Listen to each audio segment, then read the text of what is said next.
Hello, everyone. Hopefully you can hear us and see us. We'll be starting in just a moment once I figure out my webcam because I've tried so many things today to get my webcam to work and it's just not behaving. Can I zoom in at all? Oh, I can. That might help. That just makes me look even worse. Okay. I may look worse, but at least I'm like not tiny in the frame. Is there like a...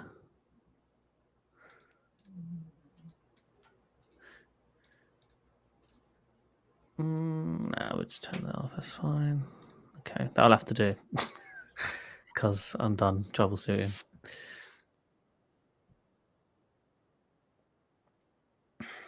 Did you tweet the tweet? Yes. Brilliant. Okay. Oh yeah, it is blurry. Look at that. Why am I so blurry? Yeah, I don't know. I don't know.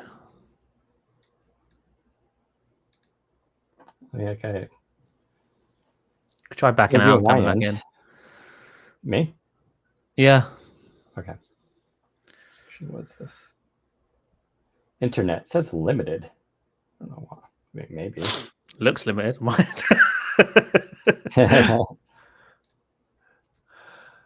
All right, hold on. He'll be back in a moment. While we're doing that, I'm going to make sure my sound recorder is... No, not SoundCloud. Oh, go away. So Windows search. There we go. Test. Oh. Testing 1, 2, 3. Testing 1, 2, 3. 3. Okay, there we go. Right. Hello, Phantom First. Thank you for joining us.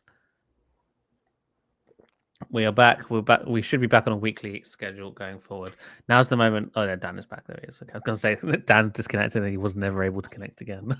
I was just connecting, adding Wi-Fi as well. Yeah, it still says not great on my end for you, but oh well. Just have to make do. People are listening. They're not looking. Oh yeah, it says 180p. I'm being broadcasted at. I don't know why that would be. Couldn't tell you. Probably, I guess I should have rebooted my computer or something, or the router, but we'll just go on with it. Let me just quickly, I didn't retweet the thing. Come on, load. Oh yeah, let me do the same.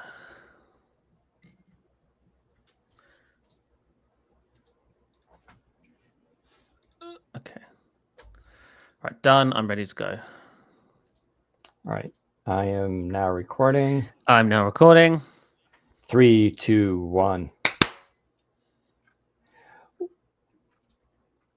Welcome to the Windows Central Podcast, episode 368 for June 5th, 2025. Hi, everyone. Daniel Rubino here, joined Zac Bowden for another exciting episode of the Windows Central Podcast. This week is going to be talking a lot about handheld gaming. So if you're not into that, well, go find another podcast. But this week, we'll be talking about how SteamOS kind of blows away Windows 11 when it comes to these handhelds. And if you don't know, you can now install SteamOS on any of those handhelds that ship with Windows. And I've done this to 2 of mine because, yes, Windows 11 is terrible on these things. Related to that, Xbox Handheld is delayed. So there are 2 Xbox handhelds. There's one that's being made in conjunction with Asus, which is just kind of a co-branded. I think the Xbox team had some input on things, on design and all this kind of stuff. But then there's the real one, right? That's the one that's going to be like designed from the ground up by the Xbox team and shipped with like presumably a more optimized operating system. And so that one's being kicked down the road a little bit, which is probably a really good idea. And we'll explain why. There's also Xbox PC branding kicking around. So we'll explain what that means, but this all ties to what we were just talking about. And Zach's going to go over a little bit of the Microsoft's scrapped Windows 11 start menu designs, as well as the availability of Bing Video Creator, which is both cool and confusing. We'll talk about why that is. Zach, how are you doing on this fine Thursday? I'm not too bad. I've been toying with this Lumina webcam, which isn't a new product. We've had, I think we both have one. We've had them around for a while. I've tried them on and off. I cannot get it working right now. For some reason, it just will not work. Dan was speculating that I think that the company's gone bust, or they've not updated the Windows app in a long time, and I can see that the Windows app looks like a Mac app. Quite literally, even the window controls on the wrong side and stuff. And so I've just been pulling my hair out for the last 45 minutes trying to get that to work.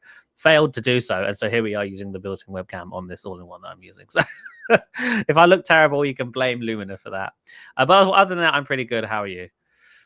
Not too bad. And if I look terrible, you can, I guess, blame my internet. I mean, I am on Spectrum, and they have very good download speeds, but it's asymmetrical, meaning my upload speeds are usually kind of terrible. Not this terrible, though. So something else is probably going on that I'll probably need to reboot something. But they're supposed to be rolling out symmetrical bandwidth, but they've been delayed on that. So I don't know when that's going to happen, but hopefully someday. But yeah, other than that, okay, busy week. It's nice and hot here now, which sucks, but it is. I don't know. I guess we'll just jump right into it. So let's talk about, SteamOS and Windows 11. So for those who don't know, we got a couple. There's the Steam Deck, of course, came out a couple of years ago, kind of a reaction device to the Nintendo Switch, but much better hardware and aimed solely pretty much at, Valve's Steam thing, which is my preferred gaming system because there's always a lot of deals on there and it's just always kind of fun. And Steam Deck also had just better hardware. And then we saw a Windows 11 version kind of come out, not from Valve, but it was from Asus. I think it was probably the first one, the ROG Ally. And then Lenovo followed with the Legion Go, MSI with the Claw. There was another company whose name escapes me. We haven't seen anything from HP, Dell, or Razer yet, which is interesting. And of course, we'll talk a little bit later about Microsoft, who are going to get involved too. But it was kind of interesting. So now we're kind of entering almost the second generation of these devices. We're kind of in a 1.5 generation moment before the new AMD processors hit. But and I should also mention the MSI Claw was the only one to use Intel. And they already updated to the Gen 2 version of the Core Ultra, which made a huge difference. The problem with the MSI one is both it's expensive and hard to find for whatever reason. But, now we're in this like in-between stage. We're seeing companies like Lenovo launch a new device called the Legion Go S, which is doesn't have the removable controllers. So it's kind of like what Nintendo did with the Switch. And so it's a little bit of a smaller device. Instead of an 8-inch display, it's an 8-inch display, right? And it's got some other improvements and this and that. It's still not cheap. We were thinking maybe it would be a light version, but it's actually not. But what was really interesting was they're launching two versions of it. One with Windows 11, which came out first, and the one that's coming out right now, which ships with Steam OS. And otherwise, they're the same device. I mean, there's different color schemes for them. But it's like, okay, now we can really do one-to-one comparisons between these kind of things. And it's probably no surprise that Windows 11 adds a lot of baggage to these handheld gaming devices. And SteamOS is just better. But what's even cooler is because I wanted one of these devices, because I only have the Legion Go, Asus ROG Ally, and a Steam Deck OLED. But Valve released SteamOS, which we've been hearing about that they were going to do. Basically, I don't want to say open sourced it, but they are allowing downloads and installations on these different types of platforms. So if you have a Legion Go or an ROG Ally or the ROG Ally X, I don't know about I think the MSI Claw probably can do it too. But if you have one of those, they give you the directions, and we have a help and how-to on this as well, to wipe the device of Windows and get rid of it and install SteamOS on it. And I did this for both of my devices because SteamOS is just way faster. It's a much better experience. It gets you right into the launcher, whereas on the ROG Ally and Legion Go, you got to rely on both Lenovo and Asus's their software to basically take over the screen. But there's just you don't have all that overhead, and this is kind of a big problem for Microsoft right now, which will tie into why their handheld is delayed. But a bunch of us on staff have these devices, and we're all like switching over to SteamOS. Related to that, NVIDIA with GeForce Now, which is their version of cloud gaming, except it's powered by like 4080s and 4090s, so you get like ridiculously good performance out of it. They announced you could always do it on a Steam Deck, but it was a little tricky. You can do a lot of stuff on Steam Deck, but there's always like kind of hacks you have to do. You have to go to the desktop environment and all this. But they still got to do this for that. But NVIDIA released a native app for SteamOS for its GeForce Now, which is really great. So it takes a little, you got to go to the desktop and install it and all this kind of stuff. But once it's installed, it shows up on your main SteamOS menu, just like an app, and you just launch it, it goes right into it, and then you can now use this device with its high-res displays. And don't forget, what makes these kind of cooler than the Steam Deck is they have 120 hertz variable refresh for the ROG Ally, or the Legion Go is an 8.8 inch OLED with 144 hertz refresh. But it's not variable, so some people get upset about that. And you can remove the controllers and do all sorts of good stuff. So it gives you like a lot more options with it. So now I'm like playing Steam Deck on a giant Legion Go, and it's just like, it's awesome.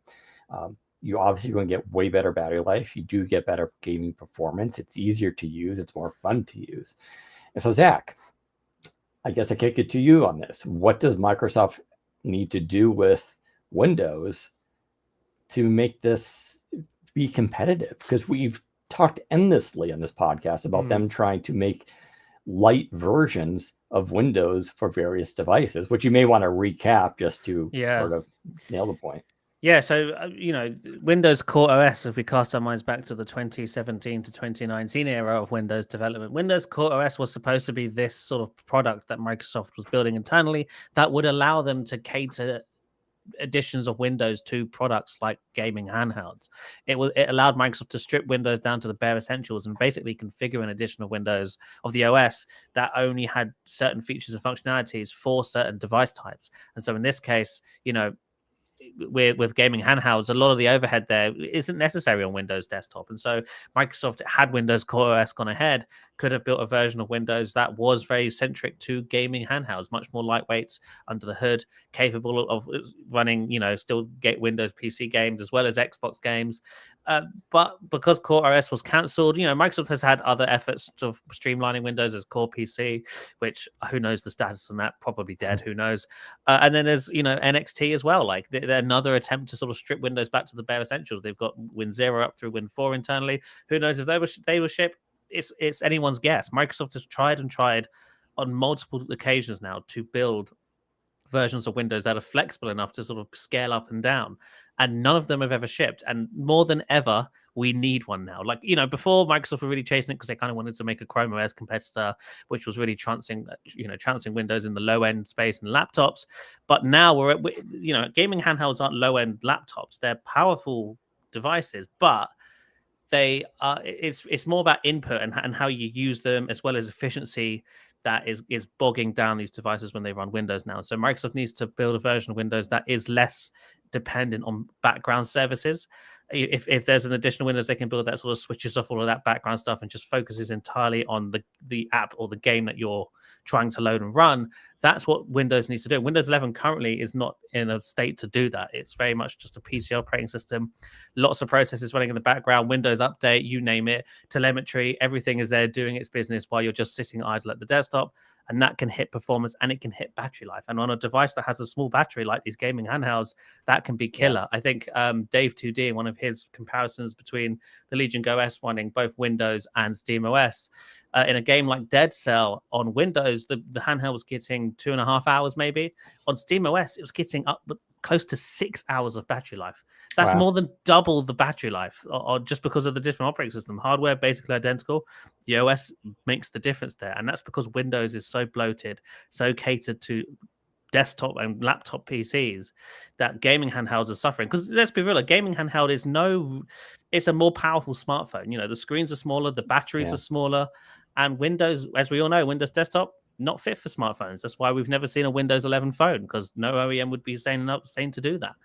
because the operating system just isn't optimized for that. If we still had Windows Phone or Windows 10 Mobile, Windows 11 Mobile at this point, it could be a different conversation. It would be very easy for Microsoft to scale that up, add all the necessary bits to it to make it run, full desktop games, and we could go from there. But we're not there. We're at a point now where Microsoft has to basically either strip Windows down, which is a much bigger deal, a much longer process, or they could take the Xbox OS that already runs on consoles and try to mobilize that, because that's, to my knowledge, already kind of based on a sort of different timeline of Windows Mobile, I guess. I don't really know how you describe that, but it's like it's built off of that sort of idea. And so that's probably what we're going to see. I think we've even seen references in recent insider builds to things like an Xbox specific SKU of Windows, like the actual Windows product, not just Xbox OS, but something for these handhelds, Xbox Mobile.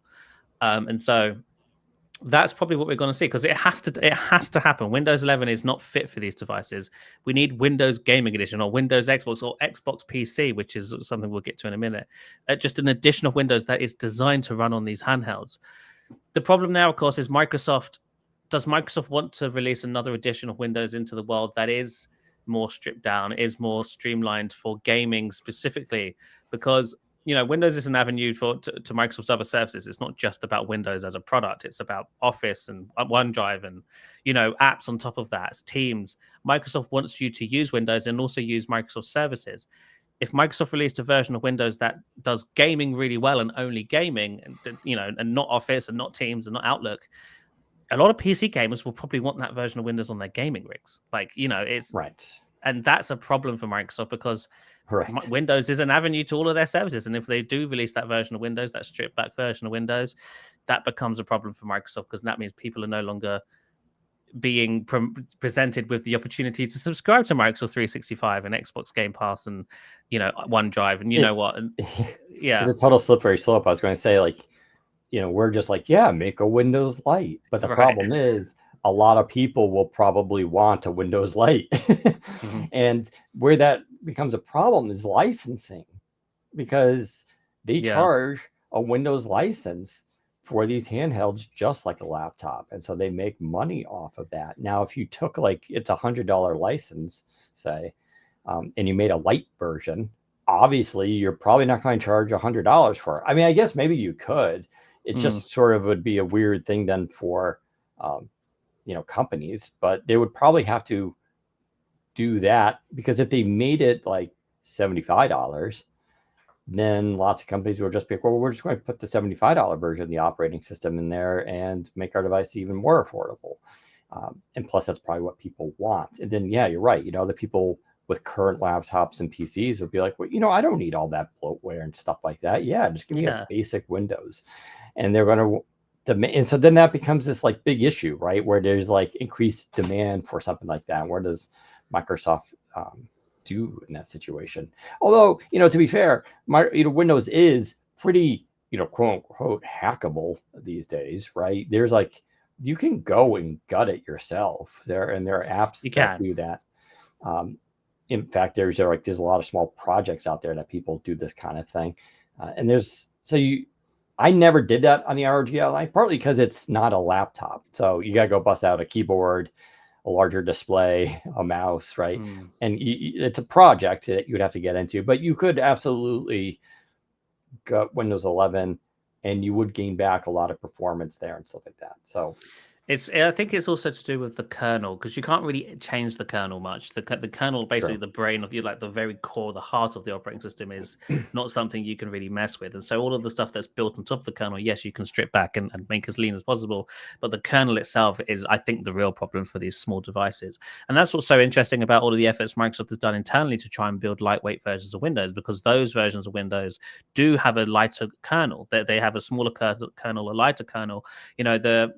There's been an effort in recent years to try and make Windows as small and as light as possible internally. Again, I don't know if they ever intend to ship these, or if these are just experiments to see how small they can get the Windows kernel.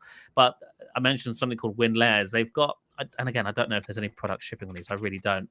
But they've got WinLayers, Win 0 through Win 4, I think it is, or Win 5. And so Win 0 obviously is the smallest sort of Windows kernel they've been able to build. And that's basically a command line kernel, which is able to boot in like a second or a couple of seconds. And then they sort of experimented with adding more and more components for more compatibility to see how, how much more bloated does the kernel get, how much longer does it take to boot. And so they went through Win Layer 1, Win Layer 2, and then they got to Win Layer 3, which is still, that's basically almost capable of running like GUI Windows apps. And then they add the extra bits to run things like web browsers and stuff. And then suddenly things fall apart and it's now taking almost a minute to boot, or like, a much longer to boot than Win 0 and Win 1 was. And so, Microsoft has done these experiments. They are aware of what causes Windows to be like this. I think it's just a problem with how do they fix it? How can they fix it when there's so much compatibility relying on that bloatedness of the kernel? It would be easy for them to release a version of Windows that has no compatibility with anything, and it boots in 1 second and it lasts all day, but it has no compatibility with anything. So who is that useful for?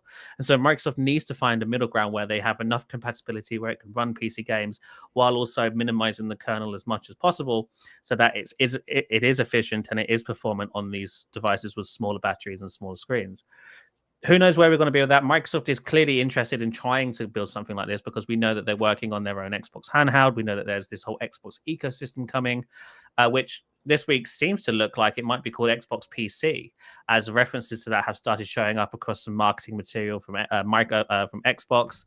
And we've also started seeing references to Xbox Mobile in Insider Builds, which is an addition of Windows, which would suggest that Microsoft is building some kind of flavor of Windows that is designed for these gaming devices, which would leads on the question like, what is this going to look like? What kind of functionality will it have? Will it just be Windows 11 with the Xbox app, or will it be a much more stripped down, lightweight endeavor with an entirely different UI and stuff that can be installed on handhelds as well as gaming PCs? There's so many questions that we just don't have the answers to right now. Then there's the rumor that the next gen Xbox coming in 2026 or 2027 is supposed to be more of a console PC hybrid. What does that mean? Does that mean I can sit it on a desk and plug it into a monitor with a keyboard and mouse and have a desktop interface and launch my Xbox games from it? Like, what does a hybrid PC console mean? Can I install Steam on that? These are all questions we don't know. And if you can install Steam on that, then what version of Windows is it running? It might as well just be running full desktop, surely, because that's a desktop Windows app. Will it be limited in what kind of things it can run? Can it just run third-party Steam stores and games, and that's it? No Chrome and nothing else? There's so many questions we just don't know the answers to at this point. And so the next couple of years are going to be really interesting, especially with Project Cannon, which is the Asus handheld on the way. That's supposed to be the first Xbox ecosystem device.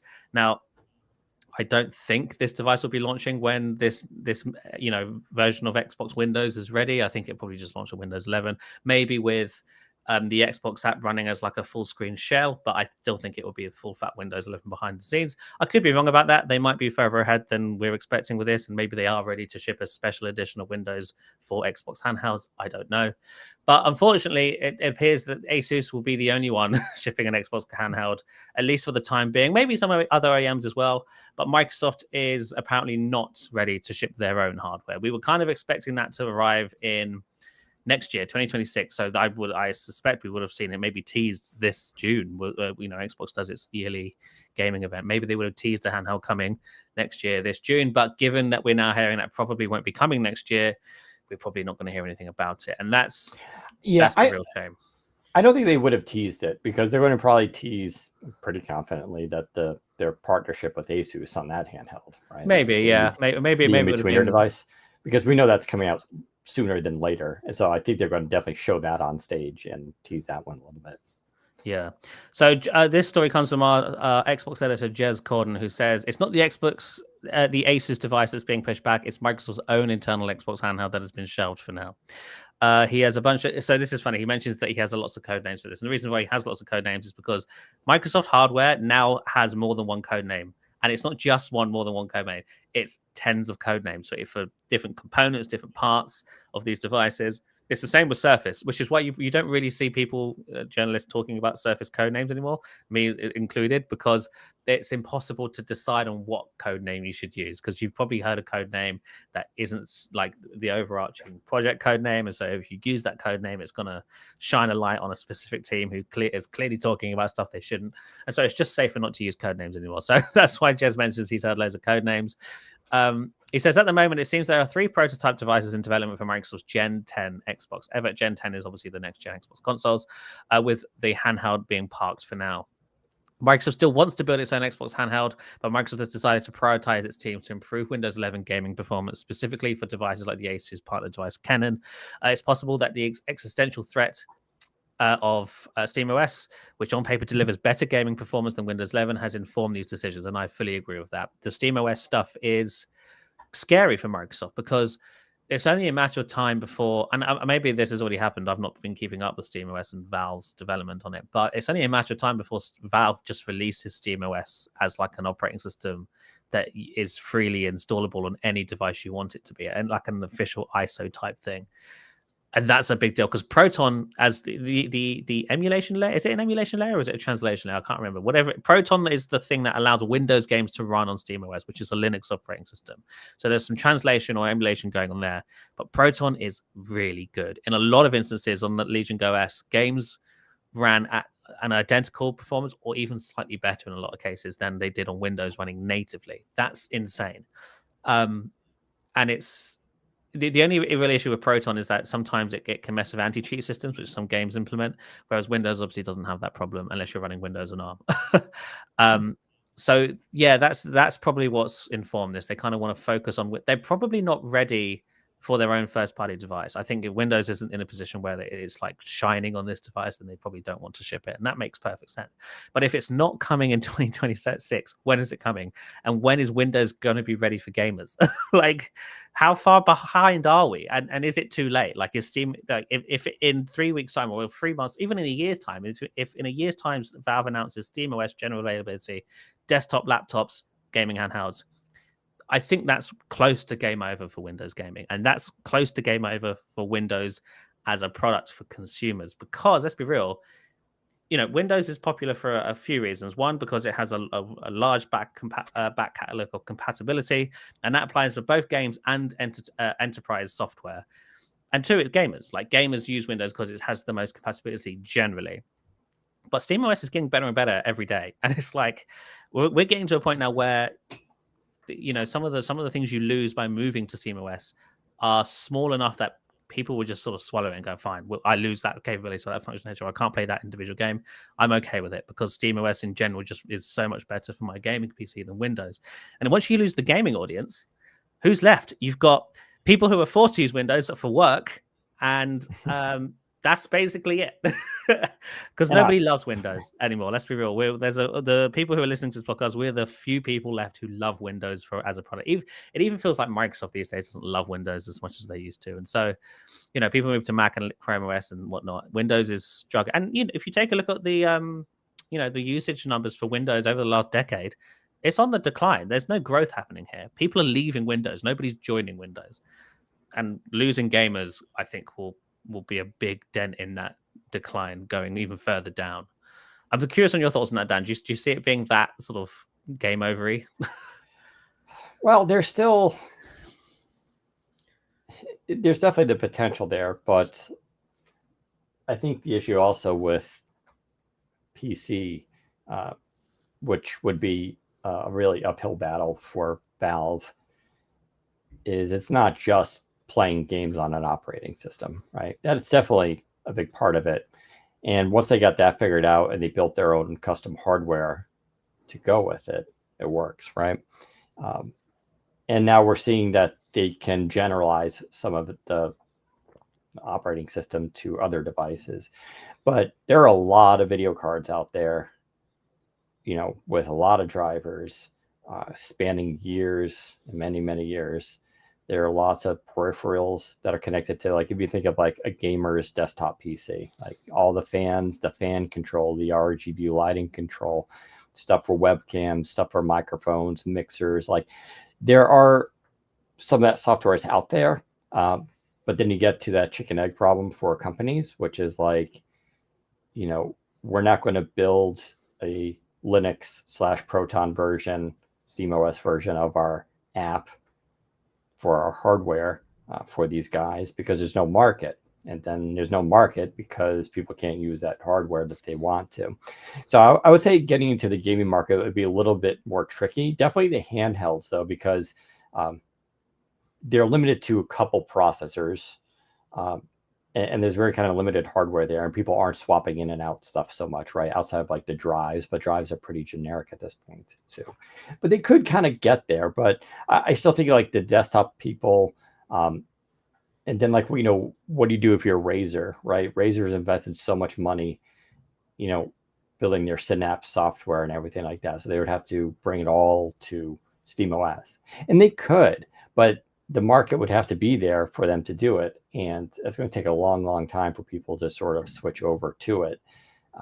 So I don't think it's as bad as it could be outside of the handheld stuff. The handheld stuff, though, definitely gets to be like, definitely trickier, because there was also that debate early on with Lenovo announcing the Legion Go S in both flavors, which is, was one of them going to be cheaper? And it looked like for a while the SteamOS version was going to undercut it in price, which makes it even more crazy, right? It's like, so not only can you get the one that performs better and has better battery life, but it's like $50 cheaper. Like, this is a no-brainer at this point.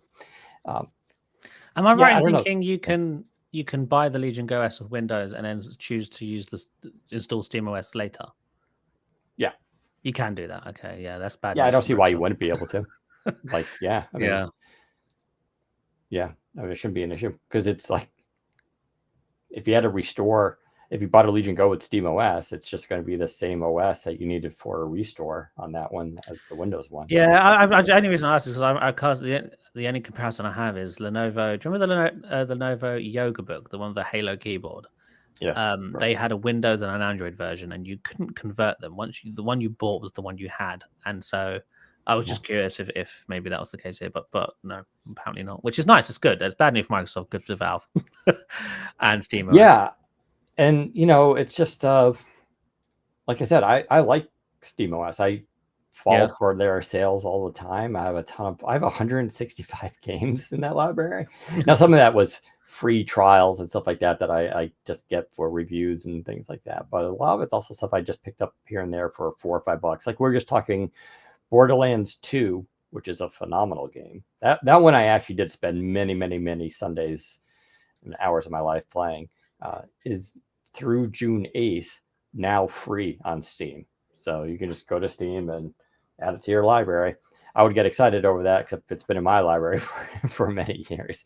And if you want Borderlands 3, it's like $2.99. So, you can really go splurge.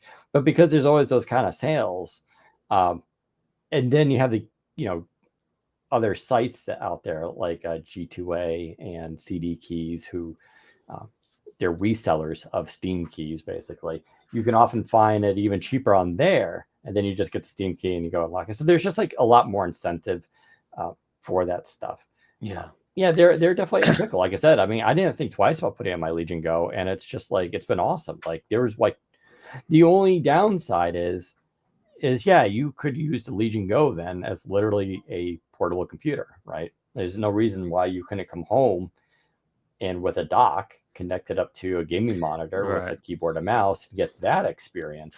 I mean, you can do that though with Steam Deck too. So it's like, I don't know, but it was like a full operating system. You know what I'm saying? Instead of just gaming, you could have gone home, go back to your college dorm and write your college paper on it. Right? Yeah, I mean, it wouldn't be too hard for Valve to, because I know it does have a desktop mode, SteamOS, but I think it's very limited in functionality. It wouldn't be hard for them to just build that out a bit and allow it to run, normal Linux apps and Chrome and Firefox for Linux. And at that point, you're basically running a Chromebook. And so, people like Chrome OS these days. And so that's not at the end of the world either.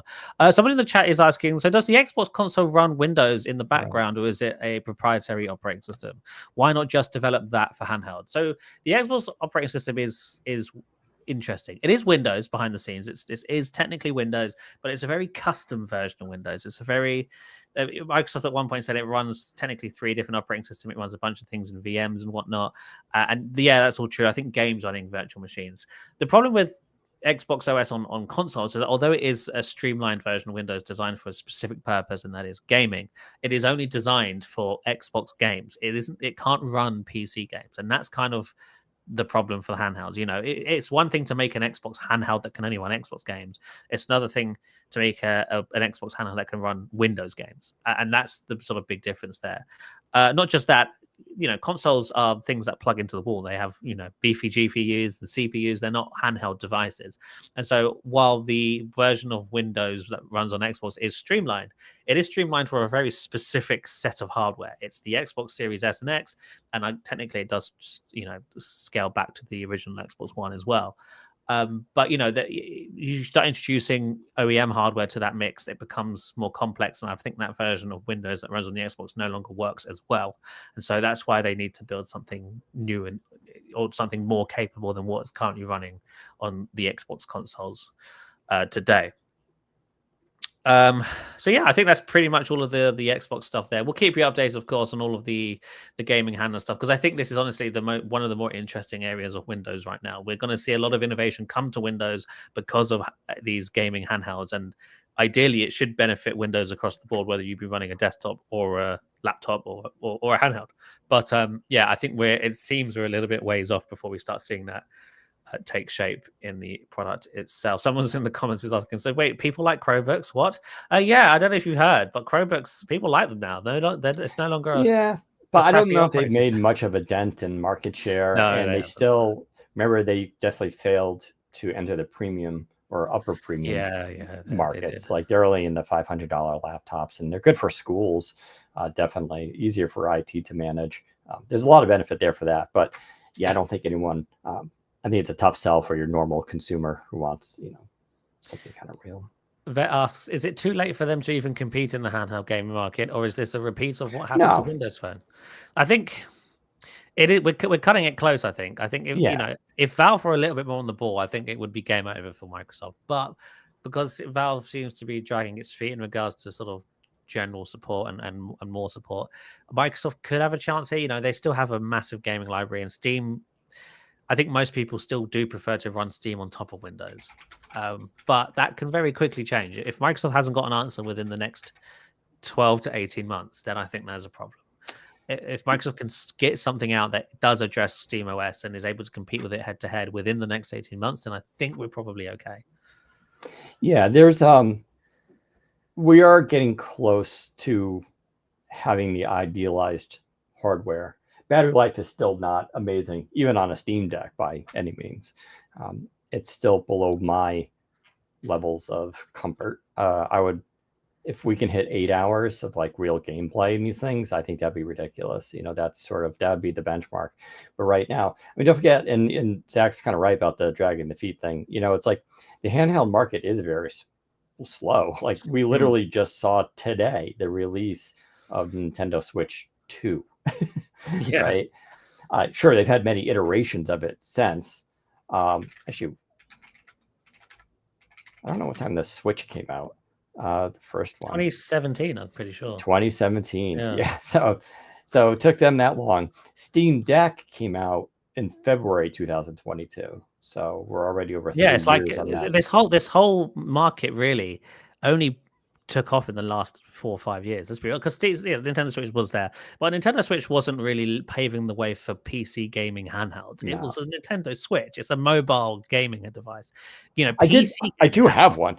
I have one actually right there on the floor by my dog, who's now sleeping on it. But the reason it was the Steam Deck that was like. Really the hardware is terrible with it, but I do give Nintendo credit because they opened it up to indie developers, and so I was able to get a lot of my same games on Steam on it, the side scroller type arcade style. The downside was I was buying games twice. So once Valve came out with a Steam Deck, it was like game over for me. There's no reason I would ever go back to Nintendo, on top of the fact I just do not like Nintendo IP. It just does nothing for me. Yeah, I'm not interested either. But, and we're still expecting Qualcomm to get involved in this market. NVIDIA is on the cusp of releasing ARM64 hardware, right? I think we have probably another 2 years before this stuff gets like really good. We saw a lot more competition, prices start to drop because these things are still ridiculously expensive. Don't forget, Valve, at least the Steam Deck is pretty affordable. Like $399, I think it is. It starts. Maybe it's cheaper.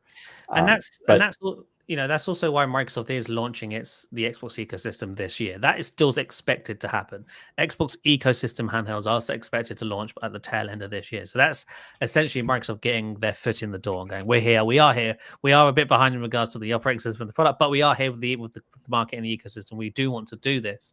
We just need a little bit more time." And so the ecosystem begins this year, but it won't be until probably towards the end of next year, or even mid 2027, when we start to actually see Microsoft's own in-house response to what SteamOS and Valve is doing with the Steam Deck. And so we got a ways off. I'm hoping it's sooner than that. I'm hoping, although we were expecting it sort of next year, I'm hoping we still see it towards the end of next year. That would be nice if it's only a few months delay and not a whole year. I really do think it's sooner the better in regards to this sort of stuff. Is there a rumor is there any Steam Deck 2s on the way? Is that? Oh yeah, no, Steam Deck 2 is definitely on the way. There's been rumors about that. Yeah, so that's definitely going to happen. But I haven't checked when the last time the expected date is, but it'll happen. But we know Valve. Yeah, have to bring up Portal 2. Yeah, how long that took, and maybe someday Portal 3 and Half-Life. But I was going to say, one big issue, and these aren't. So there's the MSI Claw 8. AI Plus version, of course, has the most ridiculous name. It's an Intel Core Ultra 7, Gen 2, 32 gigs RAM, 1 terabyte SSD. So this is the one. This is what I would want. There's 2 problems though. I'm looking right now at Best Buy. They have 4 models: the Claw 7, Claw A1M, and blah, blah, blah. Different price points. Starts at $699. Goes up to $999 for that top one I just described, which is that's a lot of money, right? $1,000, and you still are likely probably going to have a laptop somewhere, maybe a desktop PC, right? So this is getting really into sort of that older adult luxury, I have the cash to burn kind of thing. $699 is still really expensive compared to a Steam Deck, right? And here's the other problem. They're not available. They're all sold out. Right. And it's not because of demand is extreme for them. It's just for some reason, we've talked to MSI about this and they're oblivious to it. They just can't ship these things. So they're even hard to get. So I think we do have a good year or 2, but you're right. I mean, it's closing in on Microsoft, right? So yeah, I would like to see them do a mobile version of the Xbox operating system. I think that makes the most sense. And it helps sort of nix the idea of a lighter Windows, issue that we're just describing. Because, I don't know if you necessarily just want to have your laptop just be a portable Xbox. Maybe some people might, right? Definitely it would be cool to convert old laptops to that. But I feel like if you're going to, put $2,300 on a gaming laptop, you may want that opportunity to run Microsoft Word on it at some point. You might actually want to use it for video calls, whatever, all sorts of just normal laptop-y things.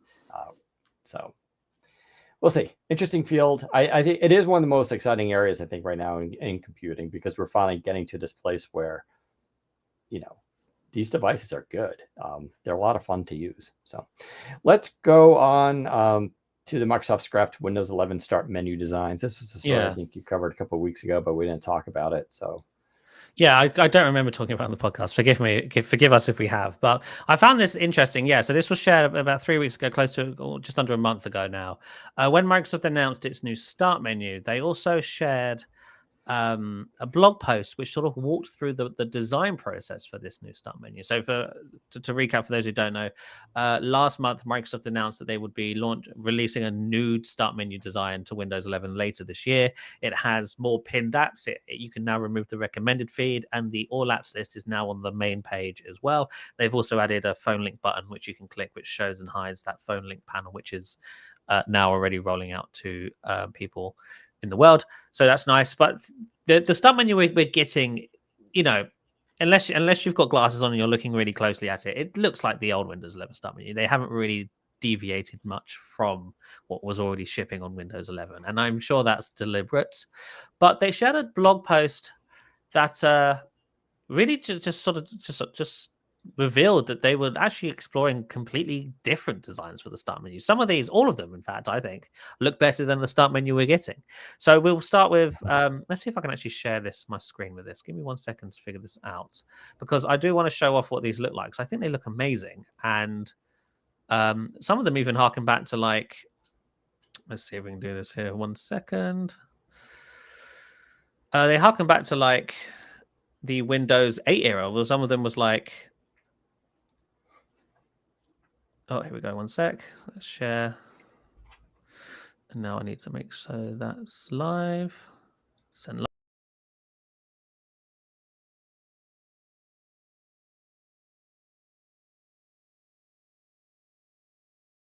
Oh, that hasn't worked. Even though I can see it on my screen, I can't see it. Oh yeah, there you go. Now you can see it. No, it just took a second. So there it is. So there's one of them, and this one is a full screen start menu. So you click on the start button, and it brings up a blurred background of your wallpaper and a large view of your pinned apps. You have a search bar along the top. You have little groups here, which look like almost widget type things, or like interactive widgets. You have like a Spotify widget there, and your Microsoft 365 folder there. And below that, there's a different sort of box for create. And then below that, there's a for you. So this was a more interactive start experience. So not like Windows 8 in the live tile sense, but definitely full screen, definitely more content there. It's not just app icons. You got like this thumbnail here for Spotify. You've got these the thing for a photo album, calendar, app design, etc., etc. There's a lot going on here in addition to just things you've pinned to the start menu, and I think that looks really great. And one of the common themes here among all of these different start menu designs is this idea of more than just being a place for pinned apps. Like you can see in this start menu design, we have our all apps here, recent, different groups. But then on the left, we have this for you page, which has like a meeting coming up in 8 minutes. It has a recent project you were working on, and even an out of office message from Copilot. And this is even hinting at functionality that we don't even have in Windows currently. This idea that the OS is a little bit more automatic when it comes to the sort of AI capabilities it's able to conduct, like Copilot showing up here in the start menu to let you know that it's noticed that you're not in the office tomorrow. Do you want to turn on the out of office, automatic reply option in Office?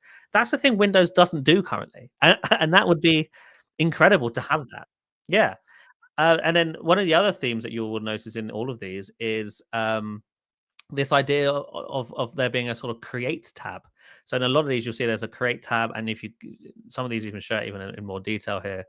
Let's see, yeah, like the full screen one gives you like this, basically like a launch pad for jumping straight into Microsoft 365. Now, I heard that they were working on that back in 2023. I want to say, for some reason, it never shipped. I'm wondering if maybe that's because of EU regulations and this idea of making it so that you're not trying to force people who use your operating system to also use your services on top of it, and sort of bundling, building shortcuts to create Office documents and whatnot just straight into the start menu would probably be seen as anti-competitive. Who knows? But I kind of really like that idea. This one here is very similar to Windows 10. Like you got the all apps list on the left, you have your pinned apps there, and you have these slightly larger boxes recently opened there on the bottom right. This one I think is my favorite. It has a sidebar for start your apps and the create tab, as well as a little button for your phone, which I guess would have put you into a more larger, different, the phone companion we've already got. There's a thing called Project X here, which I'm guessing would have been just like a group of things you could pin to the start menu and get to for quick access. You've also got that brief overview thing here at the top with the meeting. And then below it, you've got the shortcuts for your phone and create again and whatnot. So all of these are really fascinating. And I'm actually really sad that none of these shipped. And I'm actually also thankful that Microsoft actually showed them to us, because Microsoft rarely gives us an insight into their design process and how they end up with the final result. Yeah, this is a quick video of the start menu where we are actually getting. So like I said, this one, it looks very similar to the Windows 11 start menu we already had. It now just has the all apps list on the same page with the new category view and that phone link button, which pulls out the phone link sidebar.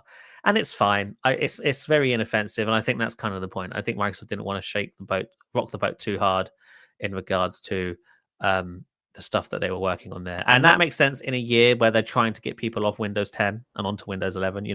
I said this at the beginning of the year, like this is going to be a stabilization year for Microsoft. They weren't going to to radically change up Windows 11 in any meaningful way, because they don't want to anger people. They don't want to rock the boat. It's a sensitive time for Microsoft and for Windows, because there's still 500 million Windows 10 users that need to get off that operating system onto Windows 11. And so Microsoft really needs to just make that process as seamless and as streamlined as possible without introducing radical new changes that really shake up the UX.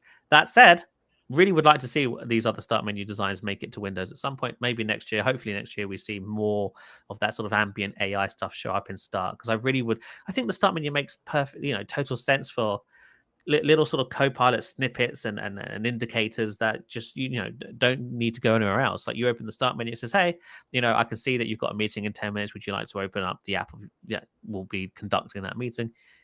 That's great stuff, and that is, I think, makes perfect sense at home in the start menu. But currently we don't have any of that, and that makes me very sad. Yeah, they're definitely kind of interesting. It goes to show you that when you don't see the other options, it's like, I don't think most of us would have thought of these things, and we don't know what we're missing, basically, right?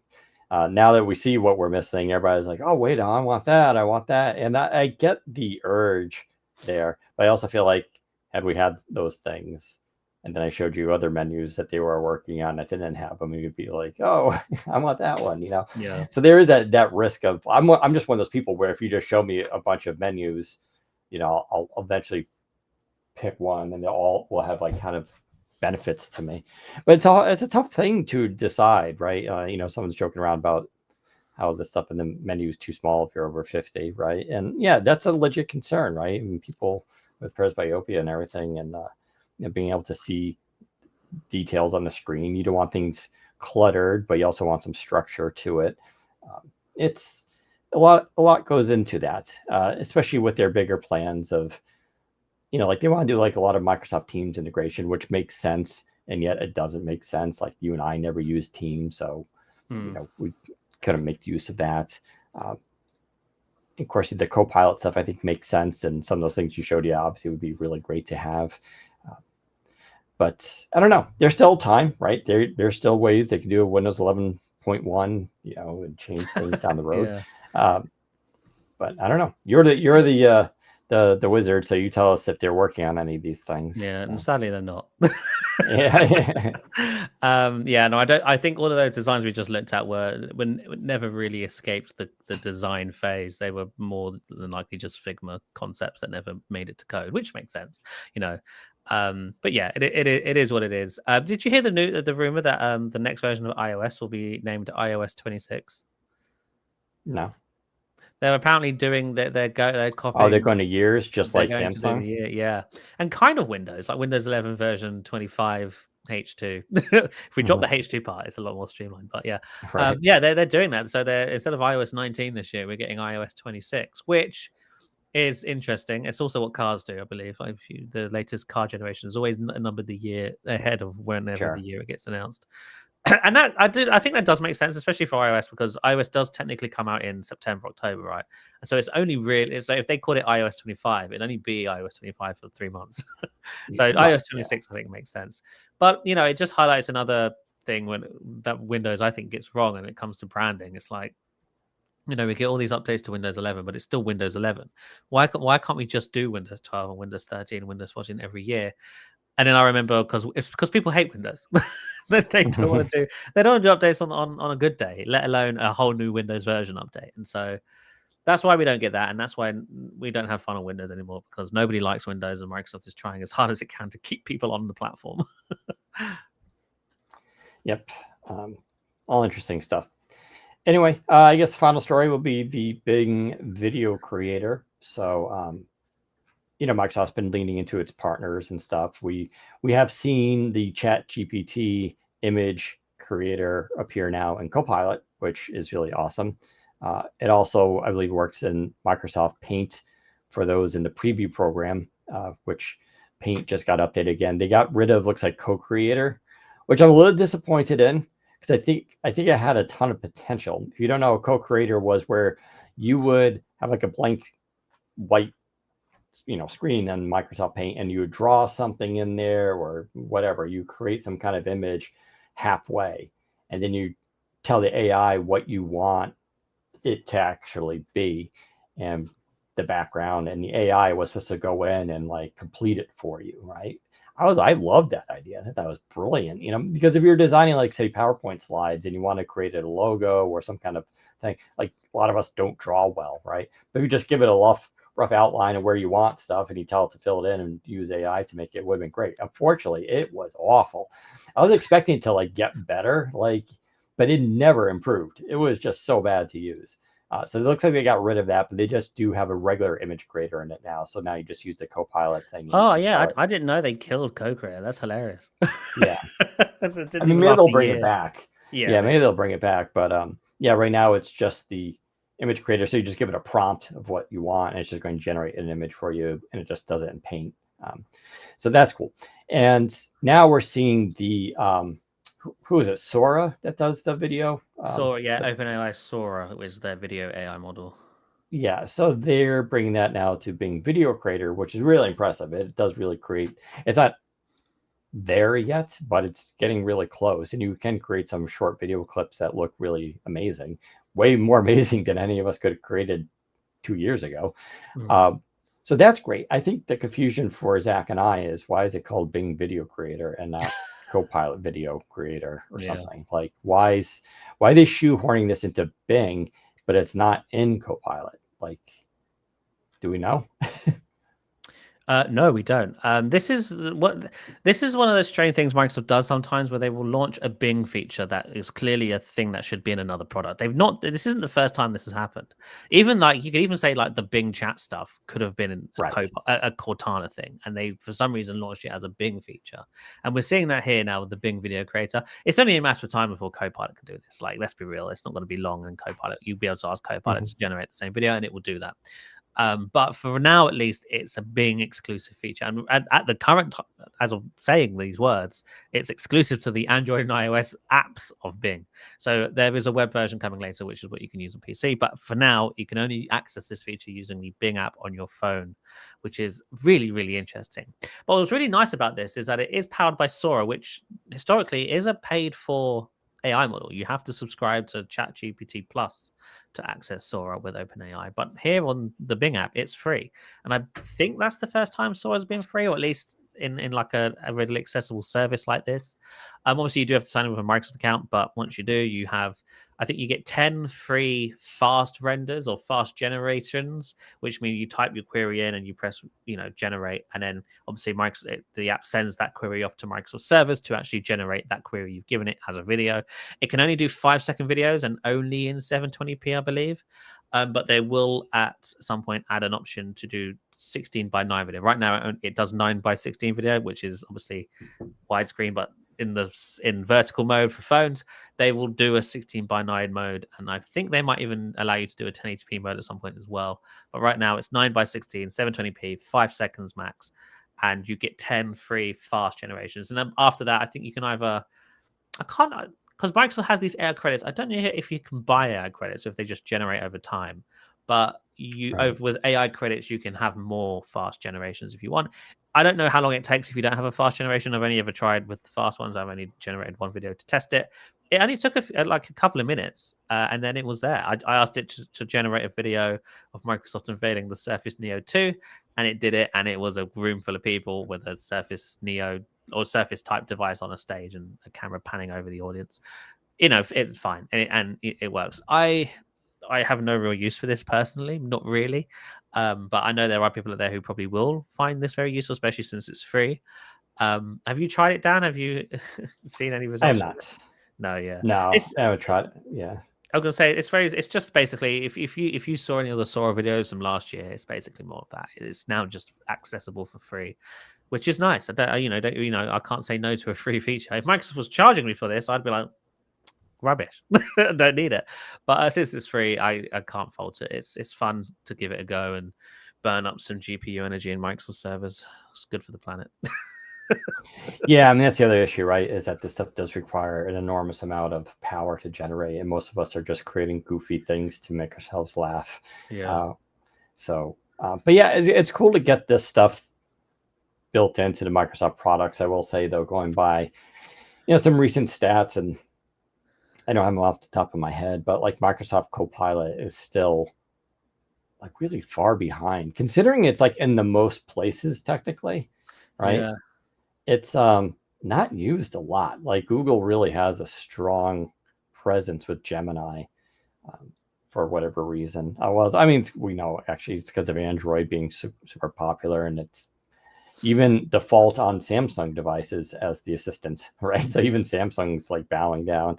And then, of course, Google search and Gmail are the most widely used products. So it kind of makes sense there. But This comes back to Microsoft not having a mobile platform is killing everything they do now. it's true. Or at least if it doesn't kill it, it severely limits its uptake because, Yep. Indeed. Did you see that? That was a viral tweet this week. And this sort of gets in because I've complained on this podcast that I don't like the direction of Copilot, where the way they're taking Copilot down this path of it being an AI friend, this thing that you think of and talk to throughout your day, and it treats you like a friend, and you can talk to it like a friend. I'm not a huge fan of that avenue that Microsoft is trying to go down with Copilot. And there was a viral tweet this week of somebody took a photo of somebody else using the ChatGPT app on like a train or something, and they was able to zoom in enough to see what they were saying to ChatGPT, and this person's basically talking to it like a girlfriend, like a person, like a real person, and telling it about his day and I mean, it's raised a lot of questions as to this. I don't want to say it's sad because that's not nice to say, and it's not fair on the person who was doing this. But it does raise questions as to where is humanity going here? Are we destined to just all become lonely and only talking to our AI companion for any real virtual companionship? Like it raises ethical and moral questions, at least in my head, as to should these tech companies even be like building this stuff, and like why are we allowing humans to do this to themselves and allow them to become friends with pretend lines of code, so to speak? Like it's so I mean, we have talked about this in the past, and when Bing Chat was first announced, I was talking to some of the engineers off the record about this, and they were telling me that um, they had that same discussion, like how do we want to frame this thing, and so that's why it wasn't like that at first. But it's an internal debate about whether they should go. I will say the trend in these things now, what's called agentive AI, to do that is the trend, though. They're not like abnormal for that. Gemini is no different. Chat GPT has gone down that same route. It too now has a memory.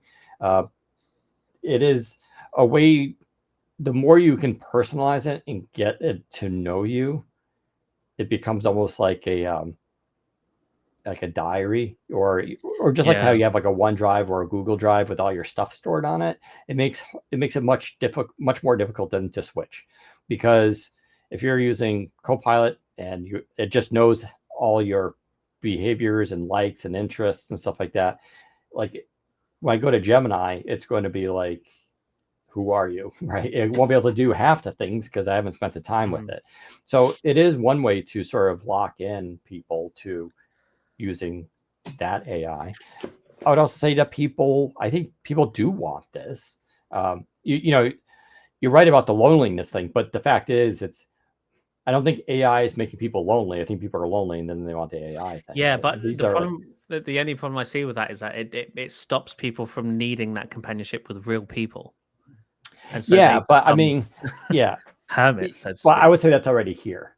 I feel like the internet and smartphones have already done that to a lot of people. And I guess there's also the parasocial aspect of it, where people have, for as long as the internet has been a thing, people have developed parasocial relationships with people on the internet. Influencers, whoever the Twitch streamers, whoever they may be. There are people who become obsessed with these people who they've never met, but they know everything about this person online. But this, obviously, the person online has never met this person who knows everything about them. And we're also going to get that with AI here. And I'm just more worried. Sure. I mean, as an adult, sure, you make your own choices. Grown-ups can do what they like. I think it's kids that are probably going to suffer the most from this, because if, let's say a 9-year-old or a 10-year-old, because, kids as young as 7, 8 have smartphones these days, which is frankly shocking, but it's true. And it is a fact of life. If they get access to an AI app and they're using it as like a friend, are they ever going to develop friends? Like, they go through school and they don't feel the need to make friends because they're just talking to their AI companion. And, we're going to have a generation of people who just grow up talking to AI. So there's definitely a risk, or I will say the idea that there won't be change is, of course, ludicrous. There will be change and our behavior will be affected. And yes, that said, you can make the same argument for when TVs came around, when radios came around. Like anytime there was a new technology, if you go back to when the internet was first coming out, that was the same thing. People were like, why would you need to leave your home? You could just stay online behind a computer screen and talk to someone all day. And it's like, well, that didn't quite happen, right? Yeah. So there's always this. It did in some areas of the world. Like, isn't China like in major trouble because they just don't mate there? Because they just Japan. Sorry, yes. Yeah. Like there's areas of the world where the internet has like stifled. I would say, yeah. I mean, but I would say it's a more complicated cultural issue too, right? It's never going to be just one thing. But yeah, I mean, it doesn't help that situation for sure. But I will say that humans always adapt. That's what's really kind of cool about our species is we will figure out kind of ways around this and stuff.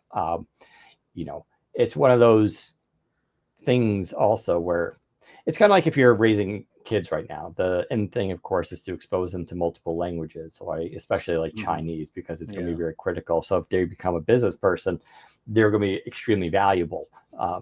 Well, those social skills you're talking about that may be wanting at that age, because people are spending time with AI, may become another skill of which people then excel at, and then becomes, survival of the fittest in the market. It's like, well, Jim seems really qualified for a job, except he's like a terrible people person, can't get along with others. Right. Whereas, Sarah over here is very personable and knows how to talk to people. And, then it's just like another kind of skill thing in which people will have to kind of go out of their way to focus on, just like, we have to graduate high school, we have to do certain tests, we have to excel in certain areas, right? I mean, that already is kind of the case today, where people who are very convincing, love public speaking, they can become politicians, right? They could become car salesmen, right? So like, I don't know. I'm not really that concerned about it. Maybe I'm just overthinking it, and I'm just worried about the future of humanity. I'd also say dystopian future. The other thing for me too is like, this is just inevitable. So I don't find it, worth the effort to sort of push back against it. Like the movie Her, which I still have never seen. You need to see it. It's very relevant. Sure. Yeah. So that's what I'm saying. Like, so that movie, like back then, was already kind of showing where this stuff is going. Like, so this stuff is going to happen. And if Microsoft didn't do it, I already said ChatGPT and Gemini is doing it. And if Apple actually had the technology to make AI work, they would too, right? But like, everybody's going to do this, at some point. So it's like, I think it's kind of giving people what they want. But you're right. I mean, unless there's an agreement between everybody, like, listen, we're not going to have agentive AI. But I think that really then makes AI, it really kneecaps its potential. But you're right. But I think maybe there could be a rule where it's like, but it can't talk to you like your girlfriend. Like it can't be like it's a professional relationship. It's an assistant. It can complete tasks on your behalf. It can do productive things, but you can't talk to it like it's your best friend or your girlfriend or your wife or your husband or boyfriend, whatever it may be, any sort of intimate relationship or even friendship, just general friendship, because that for a lot of people is enough. And that is also enough for a lot of people to not feel the need to make real friends. And that, I think, again, I'm not really thinking of adults. I'm thinking of kids. Like, kids are going to get a hold of this stuff, and it's going to stifle their social development, I think. I don't know why I'm worried. I haven't got any kids, but if it ever happens, I mean, there's also the larger question about just learning information, right? Like, you're not going to memorize as much, but at the same time, it's like, all right, so you can free the brain up of memory and, facts and stuff like that, but the brain can then excel in other tasks that are more relevant to today's culture and businesses and stuff like that. So, like I said, I'm more concerned with like I think social media is like a bigger threat right now than That's very true. AI, right? Social media, and if you had asked me 10 years ago, I don't think I would have predicted, or it didn't seem like it was going to get to the place where we are today. Although you could definitely see the potential for it, but ever since around 2014, I would say, social media has really started going downhill. Like I barely use it anymore. I just can't be bothered. Yeah. And because part of it just comes down to I'm reading people's stuff and I'm like, you know what? I don't understand why I'm reading people's opinions on any of this stuff. I really don't care. But because that's why Instagram's so popular, because there's not really all people post on Instagram is pictures of themselves or their holiday or the vacation they're sure. on. Like, it's like and that's the other thing. I guess I'm also just kind of a jerk that way, because I'm like, I just don't care what you're doing in your life. Or rather, I'd rather if we ever met in person, you tell me those stories. Yeah, right? I'm the same. I am the same. It's kind of weird when, like, if you're friends with someone, they go on vacation and you follow it on Instagram, and then they come back and you're sitting there and they're like, "So how's your trip?" "Oh, good. We did this." "Yeah." I'm like, "Yes." Yeah, I saw. It's like everything they major happened, I saw the photo of in your little description. Now it's like I don't know what we're going to talk about, right? So even I don't document I do document. I take photos of things, but I don't share them really anymore. Yeah, I have a full Google and OneDrive library, but it doesn't ever go anywhere really. Yeah, for me, it comes the value there is I do really like here's what you were doing last year and 5 years ago and 8 years, and now it's getting long. Right now it's like we're pushing 10 years on this stuff, and it's like I find that stuff kind of cool. So, but yeah, I really, whenever I travel, want to take photos, and all I'm thinking is like, does anyone really care about what I'm doing? I'm sure some do, right? And that's fine. But sorry, if you want to find out info about me and you're a friend of mine, reach out and let's go get lunch. We can talk. Otherwise, don't have a parasocial relationship. It's just bizarre. So anyway, soulless vanity photos. That's what I saw someone describe selfies as this week. But I think that'll wrap it up for the podcast here. Not a lot to talk about, and yet there was a lot to talk about. So we'll probably be back next week, assuming there's some major news. But it is summertime, and so things are shutting down. I will say we are covering the Xbox and Summer Game Fest this weekend on Windows Central. It's going to be a big deal. So lots of new games are going to be announced. Some are going to be teased. We do expect Microsoft, I think, to show off along with Asus its new handheld gaming thing, which I'm curious how it's going to fit into where Asus is right now with its ROG and the Legion Go and all this kind of stuff. I will say the benefit right now and where Microsoft can still excel in this area is the fact that there's so much hardware variety right now with these handhelds. I've been really impressed just by that, because it's not like everybody just made a Steam Deck clone. So that's kind of cool. But tune into that. You can go to Windows Central for that. We have a live blog that's up that's covering it all, and maybe we'll discuss it next week. Otherwise, we'll do some questions and comments with people on the live chats. But otherwise, you can try to hit us up on Twitter and X and Threads and Blue Sky, whatever, and maybe we'll respond. But maybe not.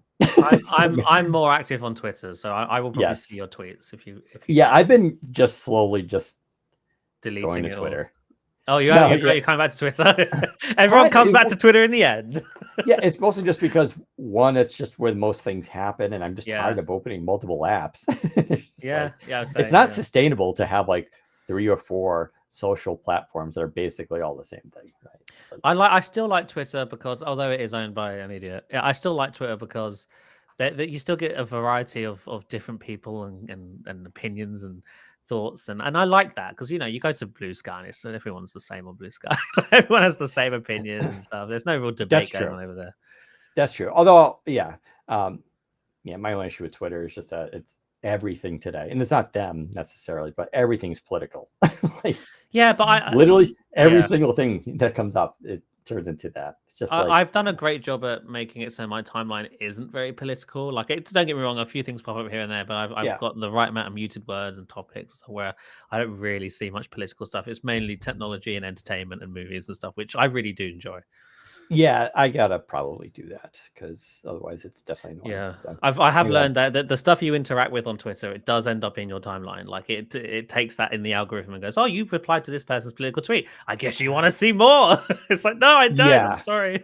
Well, I definitely can say I don't engage anymore with anyone on Yeah. politics because I'm just like it's all pointless, man. So, You're not going to and change on that anyone's note, mind. Yeah. let's end the podcast. We'll talk to you guys next time. Thanks for listening. Take care, everyone. Hooray! A podcast where no audio issues happened. Yeah, that's because I removed that NVIDIA broadcast. Yeah, that buggy piece of software. Such a shame.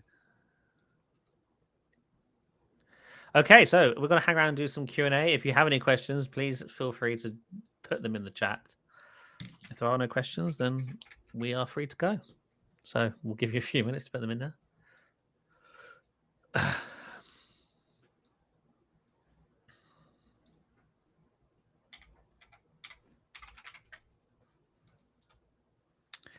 Yeah, I really do like this all-in-one. The screen on it is really nice. It's a 4K 32-inch Oh, wow. LCD, but it's a glossy screen, and that makes all the difference for me. Like, I don't like matte screens. I like glossy screens, and oh, it's just so nice. Then you would both love and hate my 32-inch 6K, which is matte. 6K is really nice as well, though. Oh, 6K would be lovely. I still think the Surface Studios display is the best Windows PC display I've ever used.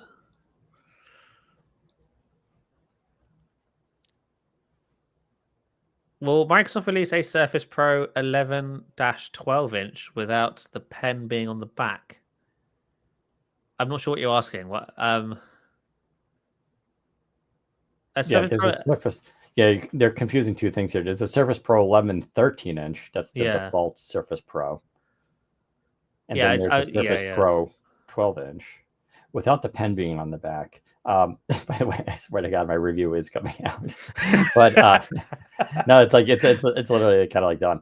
But I don't understand without the pen being on the back. Yeah, I'm not sure what you're asking. I put into the review my thoughts about the pen on the back, and I'll just reiterate them here. I think it's awesome. And I hope the bigger Surface Pro, the 13-inch, I hope they also put the pen on the back.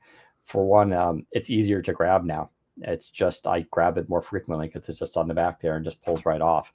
The magnets, as I said over and over again, are super strong, and it's a flat pen that's slightly like in the case, it's the case, the surface itself, it doesn't come off in your bag. It really doesn't. So this is just like a non-concern unless you have so much your Surface Pro is just bouncing around from left to right and hitting everything in your bag. Then you're just going to damage your Surface anyway. But the pen stays on, and as someone did point out to me, and I was like, oh, that makes a lot of sense, especially on the 11-inch. The 11-inch is really, really good at being a note-taking tablet, right? Which is something we all want Surfaces to be. So you launch OneNote on it, you got the pen. But here's the thing. You could like leave the keyboard at home or put it to the side or walk away, and your pen will always be with you when you're using it as a tablet, which makes way more sense than having it stuck in the keyboard. Because if I take the keyboard off and I throw it to the side, like, what am I going to do now? I got to take the keyboard out. Take the pen out. And what do I do with the pen? I got to carry it in my pocket or something like that. No, I slap it onto the back and let it stick there. So I think it's a much better design. It doesn't look crazy without the pen because it's so symmetrical and balanced. It looks fine. So I don't know. I think people, I don't know. Like I said, I hope Microsoft makes the pen on the back a permanent thing. I think it's a better design choice. Plus, without having the pen in there and the keyboard, I think it would make the keyboard cheaper. And then also they could, move the keys up higher because you wouldn't have need that space, and you can make a larger touchpad, which I think we can all agree. Like they've increased the size of the touchpad over the years, but it's still a tiny touchpad, and now it's haptic and it's awesome. But they can give me more vertical by getting rid of the pen and the keyboard. So I think I really hope they. Yeah, and it never made sense in the keyboard because a lot of people don't want the keyboard, and then you're stuck with a pen you can't charge. So it always made sense to have it so it could charge on the device, and they've finally solved that. UTB plays asking, why is it not on the side? Well, because How? the slim pen is quite wide, and the tablet's very thin, and that's why And you it can't get the couldn't. magnets. Yeah, you Yeah, won't be able to get the magnets in there. and And that's on what the regular iPad Surface, does. And the iPad's pen sort of famously falls off because the magnets yes. are rubbish. Yeah, the magnets are trash on that. That one is way easier to get knocked off. You're going to have on the Surface Pro 13-inch, you're going to have side venting, which is also going to interfere with it. It doesn't work on the side. These devices are too thin right now. You don't have enough material to be able to do it. It's just, we used to, right? Yeah. The original Surface Pen, the round one, stuck to the side. Yep. How did that work out? Yeah, it was cool if you're at your desk, you could stick it there. But there was no way that survived in the bag. No way. So, Zach, what is your new display? It's not a standalone display. It's a Lenovo a Yoga All-in-One 9i, I believe it's called. That is so. It's a full Windows PC. But I was just saying the display, and it's really nice. The size of the new surfaces is so similar to the old ones. They're only 1 inch smaller. Does that new smaller size feel different to the old one, both laptop and Pro? So I can comment on that on the laptop. So in a vacuum, using the laptop 13-inch on its own, it doesn't feel much small. It doesn't feel like a small laptop. It feels like a normal 13-inch device. And on its own, I couldn't tell. It doesn't feel smaller than the 13.8-inch. There is only 0.8-inch difference between them, so that does make sense. When you have them side by side, yes, you can see the difference, and yes, the 13-inch is smaller. It's not by much, but it is smaller, and to someone that might be a big enough deal. But in a vacuum, as if you were to, if you could only choose one and you've never seen either, and you chose the 13-inch, I don't think you would feel like you've gone for the smaller device because they just don't feel that different in day-to-day use. Windows seems to look the same across both. You're not losing out on much text. You still see roughly the same amount of content on either screen. And so, yeah, they really don't feel the laptop. I'm talking about the laptop specifically. It doesn't feel much smaller than the laptop 7. But I think it's a different story for the Pro, isn't it, Dan? Yes, I was going to say it's the same thing of what you're saying. Where in a vacuum, you're right. These don't seem like they're much different. I will say, since I do have both, it's a substantial difference, both in weight, the thickness, the way when you grab it. Like the Surface Pro 11 is a very dense, solid device, and this one is just lighter and thinner. Like if I had to grab a lighter device, there's definitely a difference between the two. And in terms of the screen size, there's a couple of factors going on with the screen. There's the screen size, which to me is noticeable.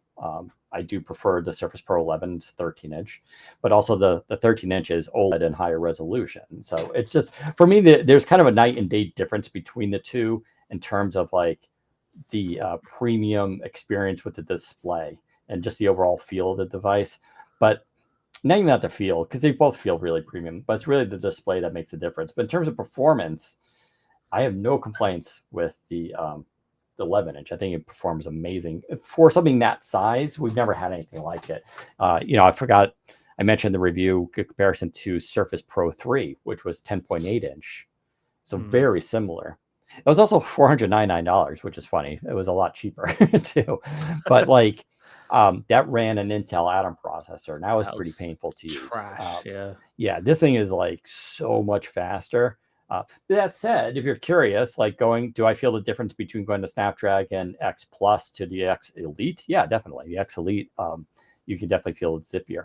But I'm still going to go to my grave for at least until this changes, saying that Qualcomm devices for general Windows stuff, running Windows apps, operating systems things, Edge browser, File Explorer, all those things run better on Qualcomm than Intel and AMD. I don't care what the speeds are. I don't care how many cores you got. It's just more responsive. And I think this has been proven. I think Qualcomm did a thing talking about how Edge was more optimized for ARM than it is for x86. Thoughts on Microsoft testing a lightweight text formatting in Notepad, and why is the community up in arms about it, claiming this is RTF support, but it's disappointing to find out it's not. I've not seen this drama. Yeah, I was aware Notepad was getting Markdown support, which I believe is what's in testing now. That was announced last month, I want to say. And it's cool. It's great. If you like Markdown, it's brilliant. I've not seen anyone claim it was RTF support though. So if somebody has hyped themselves up into believing that, that's on them. Yeah, no, this is not a WordPad replacement still. It's still very much a basic text editor. It now just has slightly more formatting options via Markdown. So you can have like slightly thicker headers, and I believe you can do things like maybe underline text or italicized text and stuff, which, could you not do that in Notepad originally? Maybe you couldn't. I can't remember now, but you can now. Yeah. Anyway, so I mean, nice. if you're going to get rid of WordPad, then it makes sense to slowly bring some of those features to Notepad, right? Yeah, but it still can't open WordPad files, which I think is what people are upset at. And got it right. Yep. Probably never will be able to, if I'm honest. I don't think they will release Steam Deck 2 anytime soon because Valve's VR standalone headset was pushed back because of the tariffs. It's also ARM-based and runs SteamOS with x64 translation. Yeah, I mean, it's probably true. They definitely don't seem like they're in a rush to get it out. I think they want more hardware advancements to make a really distinctive, significant change. And the changes they made with the OLED version were kind of like enough for a lot of people, including myself. Like the bezels got thinner, the screen is slightly bigger, it's OLED, of course, slightly better battery life. Like there were a lot of things they changed internally that just make it a better device. It has Wi-Fi 7 now, right? And I have a Wi-Fi 7 network. And let me tell you, it is amazing because the original Steam Deck would cap out. I forgot what the speed was, but it wasn't fast. Like mine, when I go download a game, it will max out my network if there's something else on it. And I think that's like because you can see it live, of course. Like that's a really nice thing for downloading games. And so it's way faster for that. So, but you're right. The tariffs is definitely going to throw a loop in for this kind of thing because they need to keep the price down on these, so. And people are happy with the Steam Deck, basically, right? What's cool about Steam Deck is there's such a community built around it. There's so much third-party accessories for it. There's so much hacking. There's so many tricks. There's so many cool things are people doing with it. It's kind of like when smartphones came out, right? Or pocket PCs and stuff. And they're just kind of fun devices. So. Zach, is there a place to see the Surface Pro 12-inch in London now that the Microsoft Store is no longer at Regent Street? Yes. Most John Lewis's will have the newest Surface devices. I believe some Curry's PC Worlds as well. But if you have a John Lewis near you, I would bet good money that they probably have them there to check out. Guess what, Dan? What? Your camera froze. Oh, my God. Oh. Well, at least we weren't recording. No, yeah. I literally think it's getting too hot. I think it just overheats. Did you? You should update your review on this. Say the webcam sucks. Plug it back in.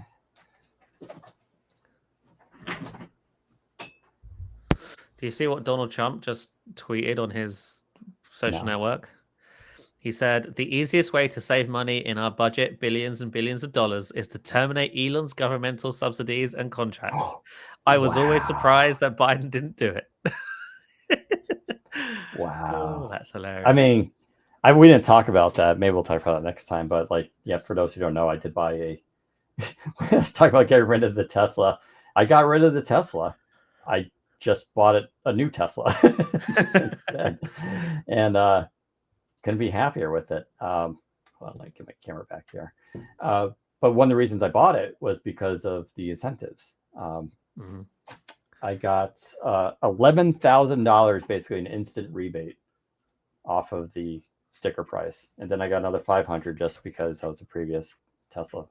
So it makes a difference. Like, I mean, I got such a deal on the car, plus 0% APR. Like, I would have been an idiot to buy anything else. Seriously, I would have been stupid because nothing else would have made sense. On top of the fact, there's nothing else I want. I'm sorry, but like once you drive one of these cars and you look at a Honda, and I like Hondas, right? I would definitely probably get a Civic or an Accord again. But you look at these other cars, and I just get to the inside. Like Subarus are huge up here because of the all-wheel drive. They're just all the same, and they're all trying to do Tesla things, but they suck at it. And it's just like, I just don't want that. And it's not like I get the people hating on Elon and Tesla. That's fine. I get it, but it's just like, let's not like put like Ford or Honda on some pedestal. Like, these corporations, though, these are the good guys. Like, are they the same corporations that were pushing back on EV for such a long time until people were forcing them basically to have competition? Like, these are the good guys. I want to support them. On top of the fact, I don't know, Zach, do you guys have dealerships in the UK? Yeah, we have car dealers. I should really say this for next week's talk, but I think car dealerships are garbage and should be if not illegal, they need to not make it illegal for you to be able to buy a car directly from the company itself. Some states don't allow you to buy directly. Oh, really? Interesting. Texas didn't. Tesla had to open stores in Texas because they don't. What kind of stupid capitalist thing is this? Like, you say you're for capitalism and free markets, and it's just like, all right, Ford, you made a car. You put it on your website. I want these features. Where's the buy button? Oh, sorry. Yeah. You have to go talk to this guy in your state about it first. Why? Oh, and they're going to take a portion of my money on top of that? For what? What reason? It's a scam. And you got to go negotiate and like, oh, maybe they'll throw this in and they'll do this. You know what? When I bought a Tesla, I just clicked a few buttons on the app on the smartphone and it was done. Like, I had to talk to a human being and I got what I wanted. Like, car dealerships are a scam and I refuse to participate in that. If people love buying cars through their car dealerships, good. You know, I don't, and I refuse to. Yeah.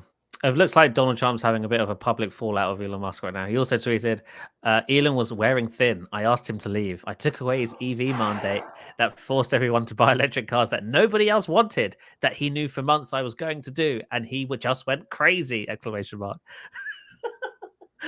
Wow. Ooh, very fun. This is, yeah, get the popcorn. I mean, I think we're all expecting this, but I don't know if we're expecting it to happen that quickly. I'm still going to say, like, I get, like I said, not liking Elon. That's totally fair. I think how he runs Tesla is stupid. The cars are so good. And the refresh I got, the 2025 refresh, blows away my 2019. Like, I was shocked about how much better it is. It's just like they really, it's like perfect now. And it's, I can't remember. Do you have the full self-driving package or is it just like the lane assist? I had it. That's a funny one. So they give it to you for 30 days as a trial. Oh, nice. And I tried it 0 times. Oh, really? Oh, you're not interested? So there's a couple of reasons. One, I don't care about full self-driving. I drive 6,000 miles a year. When I go to the gym, it's not a chore for me to drive. In fact, I kind of rather enjoy it, right? Yeah. 2, I don't trust it for obvious reasons. Yeah. And 3, let's say I tried it and I loved it. I refuse to pay $8,000 extra for it. Like, again, I drive 6,000 miles a year. Like, that would be a really dumb thing to do. I'm surprised it's not a subscription. It is. Like, it is a subscription. Yeah, well, you can buy it outright for $8,000. They did introduce a subscription, but it was like $3.99 for 1 month or something like that. It was absurd. But they lowered it now. Now it's $99 a month. That's reasonable. That's cool. Yeah, because now I can buy it. Say I'm going to have a busy month driving. Yeah, I want to go on a road trip. Now I can buy it for a month and use it there. I think that's cool. So I'm happy with it. But I like driving. Someone in the chat was asking, do you think Microsoft will have a reason to call any future Windows releases Windows 12, or is it more likely Microsoft will drop numbers? I think we'll probably get Windows 12 eventually. I think it's silly to assume Windows 11 is the last version of Windows. We'll probably get a Windows 12. It might be some abstract name, who knows? But there will come a point, somebody will be put in charge, whether it's Pavan, who's currently in charge, or somebody in the future who has a vision for this product and platform and wants to take it down a certain path. And that will be when a new version of Windows is announced. I'm not too sure if Pavan has much of a thought or feeling when it comes to Windows as a product. I don't think he really is interested in, don't get me wrong, he might do a Windows 12. He could do his own Windows, but I get the impression he's not that interested or bothered.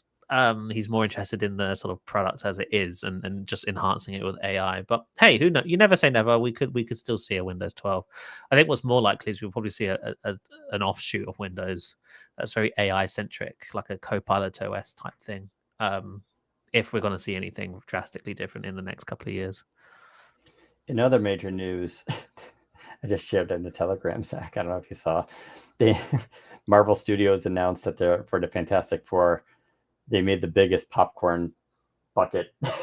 it's Galacticus's head, and it's 20 inches wide and 17 and a half inches tall.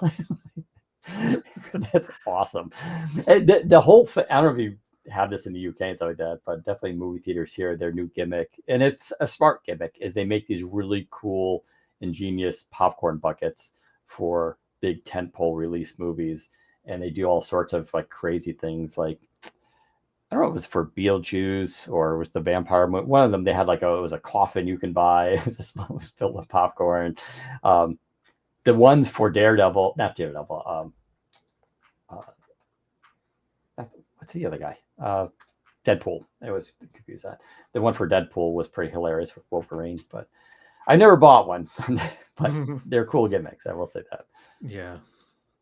All right. Looks like the questions have come to an end, so we're probably going to head off now. So thank you, everybody, for tuning in. We should be back next week. Follow us on Twitter. We'll keep you updated when we go live. And until then, we'll see you next time. Bye-bye.